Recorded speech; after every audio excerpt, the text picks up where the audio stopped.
കേന്ദ്ര ഏജൻസികളുടെ അന്വേഷണത്തെ രാഷ്ട്രീയപരമായി മറികടക്കാൻ CPM നാളെ തൃശൂർ ജില്ലയിലെ മുഴുവൻ ലോക്കൽ കമ്മിറ്റികളിലും പ്രതിഷേധ പ്രകടനവും പൊതുയോഗവും സംഘടിപ്പിക്കും. LDFിന്റെ നേതൃത്വത്തിലാണ് പ്രതിഷേധം സംഘടിപ്പിക്കുന്നത്. വിവരങ്ങളുമായി മനോജ് ചേരുന്നുണ്ട്. മനോജ്, വിവരങ്ങൾ.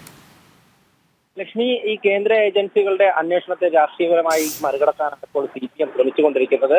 ഈ കഴിഞ്ഞ ദിവസങ്ങളിലാണ് CPMന്റെ ജില്ലാ കമ്മിറ്റി അക്കൗണ്ട് ഈ ആദായ നികുതി വകുപ്പ് ഫ്രീസ് ചെയ്തിട്ടുള്ളത്. ഇതുമായി ബന്ധപ്പെട്ട വിവരങ്ങളൊക്കെ തന്നെ ശേഖരിച്ചു വരികയാണ്. 10 വർഷത്തെ പണമിടപാടുകൾ പരിശോധിക്കുവാൻ വേണ്ടി ആദായ നികുതി വകുപ്പ് തീരുമാനമെടുത്തിട്ടുണ്ട്. ഇതിന്റെ അടിസ്ഥാനത്തിലാണ്, അതായത് കൃത്യമായും ഇത് CPM നേതൃത്വത്തെ കുരുക്കിലാക്കുന്ന തന്നെയാണ്.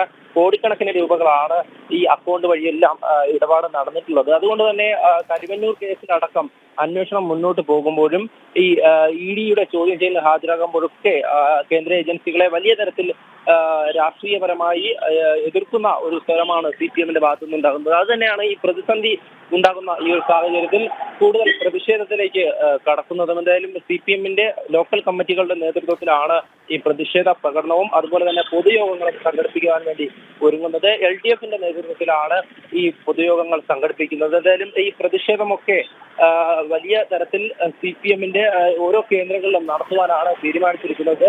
ഈ കേന്ദ്ര ഏജൻസികൾ അന്വേഷണം മുന്നോട്ട് കൊണ്ടുപോകുമ്പോൾ CPMന്റെ സമന്വിതരായിട്ടുള്ള നേതാക്കളിലേക്കാണ് എത്തി നിൽക്കുന്നത്. അവരെയൊക്കെ തന്നെ ചോദ്യം ചെയ്യാൻ വിളിപ്പിക്കുന്നുമുണ്ട്. ഈ ജില്ലാ സെക്രട്ടറി ആയിട്ടുള്ള MM വർഗീസിനെ ഉൾപ്പെടെ ഇത്തരത്തിൽ ഈ അക്കൗണ്ടുമായി ബന്ധപ്പെട്ട ചോദ്യം ചെയ്യൽ നടന്നിരുന്നു. EDയുടെ ചോദ്യം ചെയ്യൽ സംസ്ഥാന നേതാക്കളിലേക്കും പോകുമ്പോഴാണ് ഇത്തരത്തിൽ പ്രതിഷേധവുമായി CPM തന്നെ രംഗത്ത് വരുന്നത്. എന്തായാലും ഈ ഒരു പ്രതിഷേധം കൊണ്ടൊന്നും കേന്ദ്ര ഏജൻസികളുടെ അന്വേഷണത്തെ മറികടക്കാൻ സാധിക്കുമെന്ന് തന്നെ തോന്നുന്നില്ല. കാരണം ഈ അക്കൗണ്ടുകളൊക്കെ പരിശോധിക്കുമ്പോൾ കോടിക്കണക്കിന് രൂപ കണക്കിൽപ്പെടാത്ത അക്കൗണ്ടുകളാണ് ഓരോ ദിവസവും പുറത്തു വന്നുകൊണ്ടിരിക്കുന്നത്. ഇതിൽ തന്നെ നേരത്തെ സൂചിപ്പിച്ചതുപോലെ ബാങ്ക് ഓഫ് ഇന്ത്യയിലുണ്ടായിരുന്ന CPM ജില്ലാ കമ്മിറ്റിയുടെ അക്കൗണ്ട്, ആ അക്കൗണ്ടിൽ തന്നെ 10 കോടിയുടെ ഇടപാടുകൾ നടന്നിട്ടുള്ളതായി കണ്ടെത്തിയിരുന്നു. അതിനുശേഷം CPMന്റെ ജില്ലാ സെക്രട്ടറി തന്നെ 1 കോടി രൂപ ഒരു ദിവസം കൊണ്ട് പിൻവലിച്ചതായും വിവരമുണ്ട്. ഇതൊക്കെ തന്നെ ഈ നിയമത്തെ വെല്ലുവിളിക്കുന്ന തന്നെയാണ്. അതുകൊണ്ട് തന്നെ ഇതിന്റെ ഒന്നും ഉറവിടം എവിടെയാണെന്ന് വ്യക്തമാക്കാൻ CPMന് കഴിഞ്ഞിട്ടില്ല.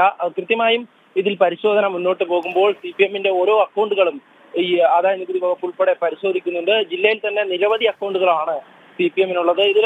ഇതിലൊക്കെ തന്നെ കണക്കിൽപ്പെടാത്ത നിരവധി അക്കൗണ്ടുകളുണ്ട്. കരുവന്നൂർ ബാങ്കിലടക്കം 5 രഹസ്യ അക്കൗണ്ടുകൾ, ബിനാമി ഇടപാടുകൾ വഴിയൊക്കെ വലിയ രീതിയിൽ CPMന് പണം ഒഴുകിയിരുന്നു എന്ന് തന്നെയാണ് BJP ഉൾപ്പെടെ ഇതിൽ തന്നെയാണ് അന്വേഷണം മുന്നോട്ട് പോകുന്നത്.